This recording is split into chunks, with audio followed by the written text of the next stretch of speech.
ನೋಡಿ, ವಾಲ್ಮೀಕಿ ರಾಮಾಯಣ ಏನಿದೆ ಅದರಲ್ಲಿರುವಂಥ ಅಂಶಗಳೇ ಬೇರೆ ಇದೆ. ತುಳಸಿದಾಸ ರಾಮಾಯಣನೇ ಬೇರೆ.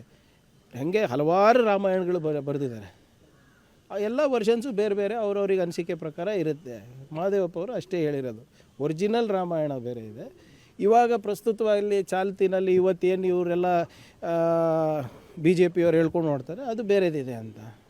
ಬಿ ಜೆ ಪಿಯವರು ಆ ಕಡೆ ವಾಲ್ಮೀಕಿ ರಾಮಾಯಣನೂ ಓದಿಲ್ಲ ಅಥವಾ ತುಳಸಿದಾಸ್ ರಾಮಾಯಣನೂ ಓದಿಲ್ಲ. ನಾನು ಹೇಳಿದ್ದೀನಲ್ಲ ಎಷ್ಟು ಸರಿ, ಅವರಿಗೆ ಕರೆಸ್ಬಿಟ್ಟು ಕೇಳಿಬಿಡಿ ಎಷ್ಟು ಜನಕ್ಕೆ ಹನುಮಾನ್ ಚಾಲೀಸ ಗೊತ್ತು, ಎಷ್ಟು ಜನಕ್ಕೆ ಅವರ ಇತಿಹಾಸ ಗೊತ್ತು, ವೀರ್ ಸಾವರ್ಕರಿಗೆ ವೀರ್ ಅಂತ ಬಿರುದು ಹೇಗೆ ಸಿಕ್ತು, ಅವೆಲ್ಲ ಹೇಳ್ತಾರಾ? ಹೇಳೋದಿಲ್ಲ.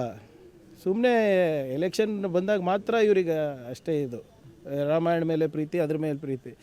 ಅವರಿಗೆ ರಾಮಾಯಣ ಬೇಕು, ಆದರೆ ಯಾರು ಬರ್ದಿರೋದು ಆ ಸಮುದಾಯದ ವಾಲ್ಮೀಕಿ ಬೇಡ ಅವರಿಗೆ. ಅಂಥ ವ್ಯವಸ್ಥೆಯಲ್ಲಿ ಇದ್ದೀವಿ ಇವತ್ತು ನಾವು.